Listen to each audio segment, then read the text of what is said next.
자, 이번 시간 정보처리 기사 필기 첫 번째 과목 진행하도록 하겠습니다. 자, 첫 번째 과목은 바로 소프트웨어 설계 부분이 되겠습니다. 전부 다 5개의 장으로 구성이 되어 있고요. 저희가 이번 시간에는 바로 1장 소프트웨어 개발 프로세스에 대해서 보도록 하겠습니다. 자, 이 1장은 다시 소프트웨어 공학과 SDLC 모형으로 나눠져 있는데요. SDLC라는 것은 소프트웨어 개발 어떤 모형을 설명을 하고 있습니다. 좀 항목이 많아서 바로 첫 번째 1번, 2번으로 우리가 분류해서 정리를 하도록 하겠습니다. 자, 또 이 소프트웨어 어떤 공학에는 바로 시스템과 소프트웨어, 그 다음 소프트웨어 어떠한 공학에 대해서 진행하도록 하겠고요. 마지막으로 기출문제 리뷰를 갖다가 통해서 바로 우리가 정리를 하도록 하겠습니다. 학습 목표 나와 있고요. 네. 자, 먼저 시스템과 소프트웨어 관련된 이야기입니다. 네. 자, 먼저 시스템이라는 얘기가 나왔는데요. 자, 저희가 시스템 이야기는 상당히 많이 듣고 있습니다. 뭐 정보 처리 시스템이다, 뭐 회원 관리 시스템이다, 네, 또 자재 관리 시스템이다. 뭐 굉장히 많은 시스템 이야기를 듣고 있는데요. 대체 시스템이 무엇인지 그 정의부터 우리가 살펴보겠고요. 그 다음에 몇 가지 구성 요소를 보도록 하겠습니다. 자, 시스템이라는 것은 몇 가지 키워드가 있는데요. 하나의 공통 목적을 수행하기 위해서 상호 관련되는 요소들을 유기적으로 결합한 조직체다. 네. 하나의 공통 목적. 네. 이게 중요한 키워드가 되겠고요. 네. 이런 목적을 수행하기 위해서 여러 가지 관련된 요소들을 갖다가 결합을 해서 만들어진 하나의 조직체를 우리는 시스템이다 라고 하고 있습니다. 자, 앞에서도 설명한 대로 한 가지 예를 들어서 정보 처리 시스템이 있습니다. 정보 처리 시스템이다.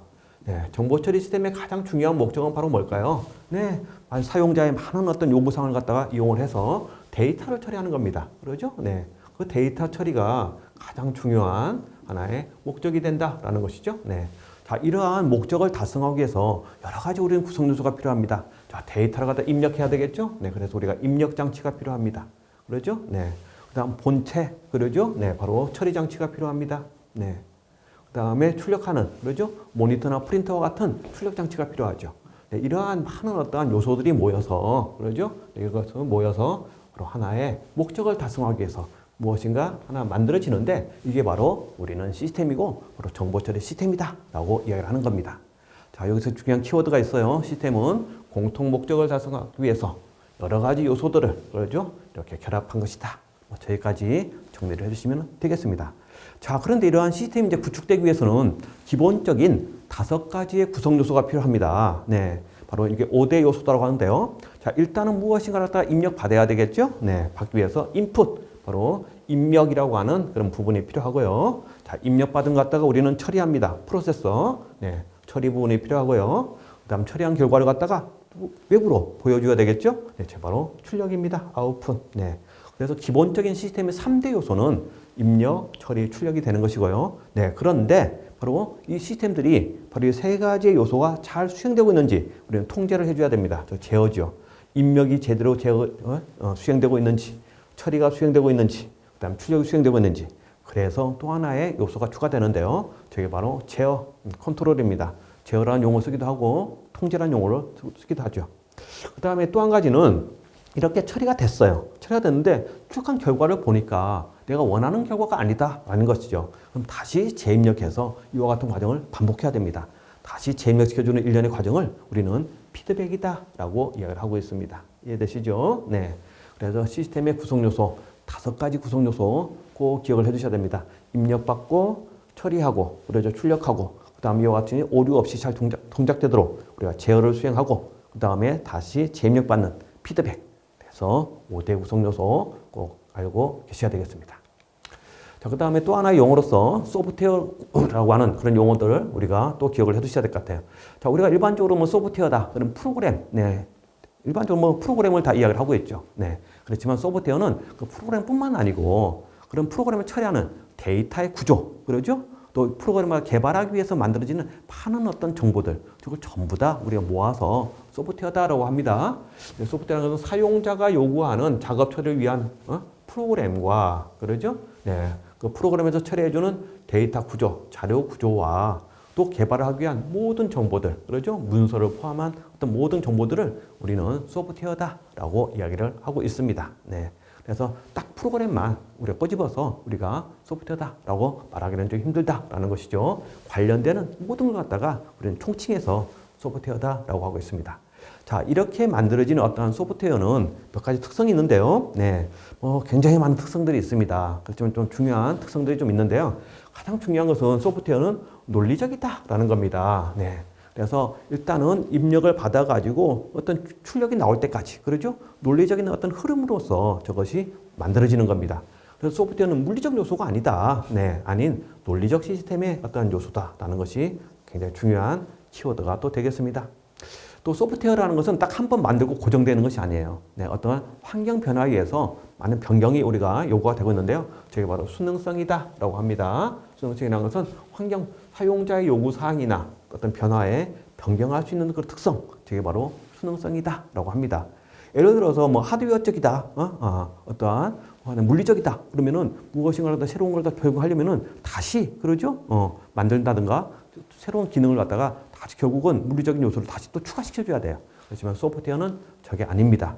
내부적으로 어떤 코드를 통해 가지고 저걸 다 변화시킬 수 있다. 저게 수능성이 되겠습니다. 그 다음에 경고성도 있고요. 그 다음 복제성도 있습니다.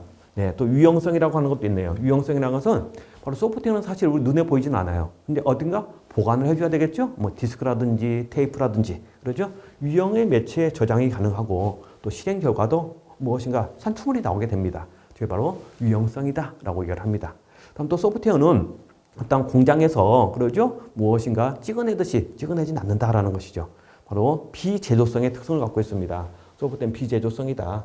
그래서 사용자 요구 사항에 맞게끔 그러죠? 네, 항상 개발이 달라질 수 있다라는 그런 뜻이 되겠습니다. 그래서 얘는 처음부터 개발되거나 설계되는 것이지 처음부터 그러죠? 무조건 제조되는 건 아니다. 그 다음에 소프트웨어는 무엇인가 결과는 우리는 볼 수 있습니다. 그렇지만 어떻게 결과를 보는지 그 안에 있는 내용을 갖다가 우리가 어떤 동작의 내용은 확인하기 힘들겠죠. 그걸 갖다 비가시성이다라고 하고 있습니다. 그러죠? 네. 그래서 가시성이라는 것은 눈에 드러나는 것인데 눈에 드러나지 않는다는 거죠. 구조는 보이지 않습니다. 그렇지만 어떠한 구조의 그 동작을 갖다가 뭘 통해서 코드를 통해서 그러죠? 우리는 실행할 수 있는 것이고 그런 동작들은 코드 안에 숨겨져 있다라고 표현하기 때문에 우리가 비가시성이다라는 용어들을 쓰고 있습니다. 네. 그다음 이제 비조립성. 네. 소프트웨어는 미리 만들어 놓은 어떤 것들을 조립하듯이 만약에 우리가 알고 있는 레고인데요. 레고 블록 조립하듯이 만들어지는 거 아닙니다. 물론 지금은 조금 이제 상황이 이제 바뀌었지만은 일단 기본적으로는 어떠한 조립을 해서 만들어지는 것이 아니고 사용자 요구사항에 따라서 그러죠? 항상 새로운 그런 기능들을 갖다가 생산해내는 겁니다. 그래서 얘는 비조립성이다라고 이야기를 하고 있고요. 그 다음 비마모성은 만들어지는 소프트웨어는 내가 언제든지 실행한다 하더라도 닳지 않죠? 마모되지 않습니다. 네. 단지 이제 사용자의 요구사항이 이제 점점 많아지고 그러죠? 또 시대의 흐름 속에서 많은 어떤 변화가 생겼을 때는 품질은 좀 떨어질 뿐이지 마모되지 않는다. 네. 소프트웨어 마모되지 않고 품질이 저하될 뿐이다. 바로 비마모성. 그러죠? 네. 자, 기억하기는 좀 힘들지만 전체적으로 우리가 소프트웨어 몇 가지 특성들은 우리가 기억은 해 두셔야 되겠습니다. 자, 이렇게 이제 소프트웨어가 이제 만들어져서 이제 쭉 사용이 됐었습니다. 네. 그렇지만 이제 어느 시점에서 이 소프트웨어가 한번 무용한, 그러죠? 어떤 위기 현상이 발생이 됐었어요. 자, 요건 이제 갑자기 이게 튀어나오는데요. 사실은 이제 소프트웨어가 이제 저희가 이제 하드웨어는 이제 50년대부터 나오게 됐고, 저 하드웨어를 갖다가 이제 이용을 해서 사용자의 요구사항을 갖다가 이제 풀기 위한 많은 어떤 소프트웨어가 개발이 됐습니다. 그러죠? 자, 간단히 연대별로 딱 구분하기 좀 힘들겠지만 60년대, 70년대, 80년대 예를 들어보면은 자, 이와 같은 어떠한 과거에는 그때는 소프트웨어를 갖다 개발자가 좀 적었었어요. 모든 걸 갖다 비구조적으로, 그러죠? 네, 비구조적으로 일단 만들어졌고요. 그러죠? 혼자서 다 만들었습니다. 혼자서. 네, 개발자가 많이 없으니까. 네. 그걸 갖다 우리는 상향식이다라고 하고 있습니다. 상향식입니다. 또 이걸 갖다가 만들 때 어떤 문서를 갖다가 만들어 놓고 다음에 내가 즉 매뉴얼이죠. 네. 어떤 참조 매뉴얼, 이제 개발자 매뉴얼을 갖다가 충분히 문서화 시켜줘야 되는데 문서를 안 했어요. 왜? 개발자가 적으니까. 네. 그래서 혼자서 주먹국으로 다 만드는 거예요. 네. 그러다 보니까 문서화가 안 되고 비문서화. 네. 자, 이러한 특성들이 나오게 됐습니다. 자, 이렇게 개발자가 적고 모든 일단 구조 자체가 이런 식으로 개발이 되다 보니까 네, 사용자 요구사항이 이제 점점 시대가 바뀌면서 계속 요구를 하게 되는 것이죠. 네, 요구하다 보니까 저 갖다가 따라가지 못하는 거예요, 소프트웨어가. 그러다 보니까 야, 이 소프트웨어를 내가 많은 돈을 들여서 소프트웨어를 갖다가 개발을 의뢰했는데 또 만들어졌는데 사용을 하다가 어떤 오류가 발생을 했어요. 그러죠? 유지보수를 해줘야 되는데 유지보수가 안 됩니다. 네, 결론적으로 많은 개발자가 없었고요. 또 이와 같이 주문구구식으로 만들었기 때문에 그래서 이 소프트웨어가 무용한 위기 현상이 한번 일어나게 됐었습니다. 자, 일단 소프트웨어 위기라고 하는 그 뜻은 하드웨어 성능은 급격하게 상승되고 있습니다. 즉 CPU의 속도는 점점 빨라지고 있었죠. 그러죠? 네, 밀리세컨드에서 계속 마이크로세컨드, 나노세컨드, 피코세컨드 점점 빨라지고 있는데 소프트웨어는 그러지 못했다라는 것이죠. 자, 소프트웨어는 사용자의 요구사항을 갖다가 반영해서 만들어줘야 되는데 사용자 요구가 계속 증가가 되고 있었어요. 그렇지만은 앞에서 설명했지만은 많은 개발자가 없었기 때문에 개발의 속도는 지연되고 있고요. 그러죠? 또 급히 만들다 보니까 비구조적이고 혼자서 다 만들다 보니까 품질이 저하되는 것이죠. 그래서 사용자 요구를 처리할 수 없는 그런 어떤 현상이 일어나게 됐고요. 이게 바로 우리는 소프트웨어 위기 현상이다라고 얘기를 합니다. 자, 많은 어떤 원인들이 있고요. 저기 나타나는 부가적인 어떤 현상들이 있었습니다. 자, 소프트웨어 사용자 요구사항이 많아지다 보니까 소프트웨어 규모는 점점 커집니다. 그러죠? 커지고 복잡해져요. 네. 자, 그런 어떤 문제가 발생이 됐고 소프트웨어를 갖다가 만들기만 하지 저거 다 유지보수하고 관리할 수 있는 그 기술이 많이 부족했었습니다. 네. 앞에서도 근본적인 소프트웨어 어떤 수요는 증가가 됐었어요. 네. 그렇지만 우리가 소프트웨어를 갖다가 일단 사용하는 사람도 그러죠? 소프트웨어를 내가 프로그램을 이용하면 모든 해결을 해준다라는 그런 어떤 단순한 그런 어떤 이해만 가졌었는데 실제 소프트웨어라는 것은 그거 말고도 많은 어떤 또 특성들을 갖고 있거든요. 그런 어떤 특징, 앞에서 배운 특성에 대한 이해가 많이 부족을 했습니다. 또 이제 개발자가 그렇게 많이 없다 보니까 또 개발에 대한 그러죠? 네, 그런 어떤 약간 부족한 훈련이라든지 교육이 많이 부족했다는 것이죠. 네. 그래서 규모가 증가가 되고 복잡함으로써 개발 기간이 지연이 되고요. 그렇죠? 개발 비용도 계속 점점 늘어날 수밖에 없었다. 유지보수가 어려워졌다. 그러죠? 네. 그래서 어떤 가격이 점점 비쌀 수밖에 없었고요. 가장 중요한 것은 바로 품질. 네. 소프트웨어 품질이 떨어졌다라는 겁니다. 품질이 저하가 되고요. 생산성도 저하가 됐었습니다. 그러다 보니까 금방도 얘기했지만은 저 근본적인 이유는 개발 인력이 부족해요. 부족함에 불구하고 그러죠? 많은 걸 갖다가 혼자 사다 보니까 인건비는 증가되는 이와 같은 모든 현상들. 이게 바로 우리가 소프트웨어 위기 현상이다라고 이야기를 하는 것이죠. 자, 그러면 이런 위기 현상을 갖다가 타파하기 위해서 그러죠? 많은 어떠한 대학교에서 많은 노력들을 했습니다. 또 실무자들이. 그래서 야, 이렇게 주목국으로 비구조적이고 일단 혼자서 다 만들고 비문서 이거 잘못됐다. 그래서 어떻게 하면 우리가 구조적으로 만들고 그러죠? 어떻게 하면은 위에서부터 그러죠? 어떠한 기능별로 나눠서 이렇게 우리가 하향식이라고 하는데요. 하향식으로 만들고 그 다음에 문서화시키고 또 도형화시켜서 누구나 쉽게 유지보수할 수 있는 그런 어떠한 개념으로 그러죠? 개발을 한번 해보자라고 하는 그런 어떤 학문이 나오게 됐습니다.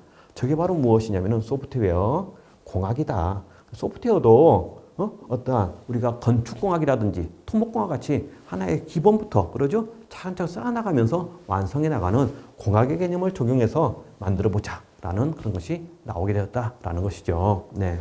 자, 그래서 다음 차트로 바로 소프트웨어 공학이라는 부분이 이제 나오게 됐었습니다.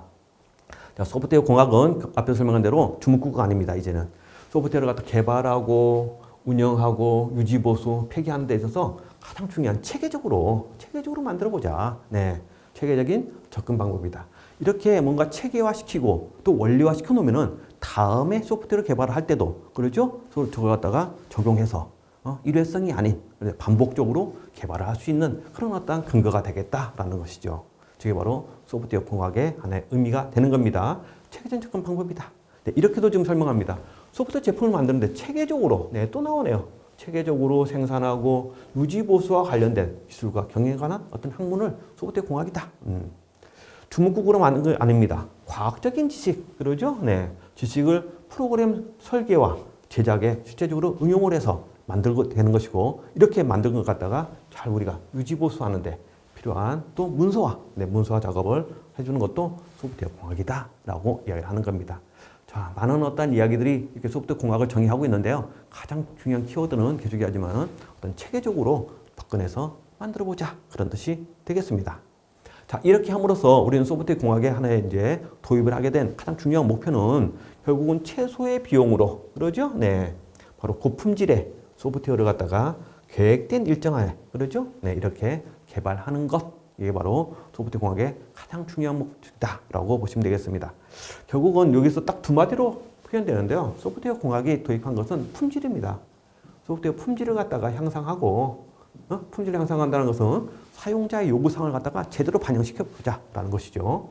그 다음에 저 개발하기 위한 많은 자원들이 있는데 그 자원들을 갖다 이용을 해서 아주 비용 효과적으로 우리가 만들어 보자. 저희 생산성이죠. 네, 생산성을 갖다가 향상하는데 가장 또 중요한 목적과 목표를 두고 우리가 도입을 한 것이 소프트웨어 공학이다라고 보시면 되겠습니다. 자, 이러한 소프트웨어 공학의 몇 가지 기본 원칙이 있습니다. 이 부분은 출제가 됐었고요. 네, 출제가 된 것은 앞으로 이렇게 표시를 좀 하게 될 것 같습니다. 자, 일단 소프트웨어 공학은 현대적 프로그래밍 기술이 적용된다. 그것은 소프트웨어 공학에서 어떤 소프트웨어를 개발하는 데 있어 결국 최신의 기술이죠. 네, 최신의 기술을 도입하자. 최신의 어떤 기법이라든지 기술을 도입을 하자. 네. 자, 과거에는 이제 절차적으로 프로그래밍을 했었습니다. 근데 지금은 이제 시대가 바뀌어서 객체지향으로 바뀌고 있죠. 네. 이와 같이 최신의 기법, 새로운 기법들을 도입을 해서 개발하는 것이 일단 필요하겠다. 그런 뜻이 되겠습니다. 그 다음 최상의 품질, 네. 품질을 유지하기 위해서 지속적인 검증, 네. 검증을 갖다가 시행해보자. 앞에서 설명드렸죠. 소프트웨어 공학의 가장 중요한 목적은 품질 향상과 생산성 증대였었습니다. 그래서 최상의 품질을 유지하기 위해서 계속 많은 테스트를 통하고, 그러죠? 오류를 갖다가 잡아주는 검증을 우리가 수행해야 된다 뜻이 되겠습니다. 그 다음 소프트웨어 개발과 관련되는 사항, 결과에 대한 명확한 기록. 네, 바로 기록을 유지하자. 이게 바로 문서화죠. 그러죠? 문서화를 해줘야 됩니다. 문서화를 해야지만 나중에 우리가 보다 쉽게 유지보수를 할 수가 있습니다. 네, 소프트웨어 공학을 갖다가 하기 위해서는 다음과 같은 기본적인 원칙을 지켜가면서 우리가 개발이 돼야 된다라고 보시면 되겠습니다. 자, 그럼 이런 소프트웨어 공학에서 이제 적용하고 있는 우리가 어떤 계층화된 기술도 필요한데요. 네, 이런 세 가지의 어떤 기술이 필요합니다. 소프트웨어 공학에서는 네, 어떤 체계적으로 개발하기 위해서 일단은 도구가 필요합니다. 도구, 그러죠? 툴. 네, 바로 어떤 절차와 방법을 적용하기 위한 자동화 프로그램 필요하다면은 자동화 프로그램을 갖다가 적용을 해서 그러죠? 소프트웨어 공학을 갖다가 소프트웨어를 개발해보자 그런 뜻이 되겠습니다. 두 번째는 방법론을 갖다가 우리가 선택을 해야 됩니다. 자, 방법론은 앞에서 설명드렸는데요. 어떤 구조적인 방법도 있고요. 객체지향 방법도 있고요. 요즘에 이제 뭐 CBD라에서 컴포넌트 그런 어떤 방법론도 있고요. 여러 가지 방법론이 있는데 그걸 갖다가 잘 적용을 하자라는 뜻이겠습니다. 구축하기 위한 기술적인 방법론을 갖다가 소프트웨어 공학에서 제공을 하고 있고요. 저걸 갖다가 우리가 선택해서 우리가 만들 수가 있는 겁니다. 다음 가장 중요한 또 절차가 필요하네요. 절차. 그러죠? 네, 프로세스. 네. 자, 소프트웨어 공학의 가장 기반이 되는 거다. 개발을 하기 위한 단계적인 순서를 이야기합니다. 자, 개발을 주먹구구로 하는 것이 아니다고 그랬죠? 단계적으로 진행하는 그런 순서. 네, 이게 바로 절차. 네. 그래서 소프트웨어 공학을 갖다가 제대로 진행하기 위해서는 다음과 같은 세 가지 기술, 도구, 방법, 절차라는 이러한 기술들을 적용해서 우리는 소프트웨어를 개발해야 된다라고 보시면 되겠습니다. 자, 이렇게 해서 만들어진 그럼 소프트웨어는 그거죠? 우리가 좋은 소프트웨어라고 말을 할 수가 있는데요. 공학적으로 좋은 소프트웨어 조건은 일단은 객관적이어야 된다라는 뜻이 되겠습니다. 네, 누구나 쉽게 알아볼 수 있어야 된다. 네. 그 다음에 신뢰성이 좋아야 된다. 자, 신뢰성이라는 것은 오류 없이 잘 돌아가야 된다라는 겁니다. 사실 많은 신뢰성을 높이기 위해서는 앞에서 배운 대로 많은 검증과 테스트를 갖다가 우리가 요구를 해줘야 되겠죠. 네, 신뢰성이 좋아야 되겠고 그 다음에 어떠한 여러 가지 자원을 효율적으로 이용을 해야 되겠습니다. 네, 내가 많은 돈을 투자했는데 결과가 좋아야 되잖아요. 네, 그런데 비효율적이어서는 안 되겠죠. 그 다음에 사용자 수준에 맞는 인터페이스를 제공해야 된다. 네, 이것도 맞습니다. 자, 사용자는 전문가가 아니에요. 그러죠? 네, 만들어진 소프트웨어를 갖다가 보다 손쉽게 이용하기 위해서 그러죠? 여러 가지 인터페이스가 제공돼야 되겠습니다. 다음 무엇보다 좋은 소프트웨어는 바로 문서가 잘 돼서 나중에 유지보수가 용이한 그런 소프트웨어. 네, 자, 이러한 어떠한 조건들을 만족하는 그러죠? 그런 소프트웨어를 우리는 좋은 소프트웨어다라고 이야기를 하게 되는 겁니다. 자, 이렇게 해서 저희가 이번 시간 간단하게 좀 정리를 해봤는데요. 자, 여기서 이제 중요한 용어는 바로 시스템의 뜻이 되겠습니다. 시스템은 공통의 목적을 갖다 달성하기 위해서 여러 구성 요소를 갖다가 결합해 놓은 거. 자, 이 정도는 기억을 해 두셔야 되겠고요. 그다음 소프트웨어에 많은 특성들이 있었죠? 네. 특성. 그 중에서도 소프트웨어는 논리성이다. 네. 또 수능성이다. 네. 비제조성이다. 그다음 비마모성이다. 같은 몇 가지 특성들은 꼭 기억을 해 두셔야 되겠습니다. 자, 그 다음에 소프트웨어를 갖다 개발하는 데 있어서 주먹국으로 개발하면 안 된다. 소프트웨어는 이제 체계적으로, 그러죠? 체계적으로 개발을 하기 위한 그런 어떤 학문이 도입이 됐는데, 저게 바로 소프트웨어 공학이다. 네. 그래서 이러한 용어까지는 저희가 마무리할 때 한번 기억은 해 두셔야 되겠습니다. 자, 관련되는 기출문제가 한 문제가 있습니다. 그러죠? 네. 한번 볼까요? 네. 소프트웨어 공학에서 기본 원칙이라고 볼 수 없는 것은 무엇이냐? 네. 1번. 품질 높은 소프트웨어 상품을 개발한다. 즉, 어떠한 품질 향상이 이루어져야 된다. 네. 맞는 이야기 같습니다. 그 다음 두 번째. 지속적인 검증을 갖다 수행해야 된다. 맞습니다. 어떤 품질을 갖다가 향상하기 위해서는 계속 테스트하고 어떤 오류를 잡아주는 검증이 필요한 것이죠. 자, 결과에 대한 명확한 기록을 유지해야 된다. 앞에서 이야기한 대로 문서가 돼야 됩니다. 문서가 됨으로써 우리는 유지보수를 용이하게 할 수가 있는 것이죠. 네. 그 다음 네 번째, 최대한 많은 인력을 투입한다. 자, 많은 인력? 물론 많은 인력을 투입하면 좋겠죠. 그렇지만 많은 인력 투입할수록 또 더 많은 비용이 발생이 되는 것이고요. 비효율적이 되는 겁니다. 그래서 이것은 소프트웨어 기본 원칙의 위배가 되겠네요. 따라서 볼 수 없는 것은 답은 4번 되겠습니다.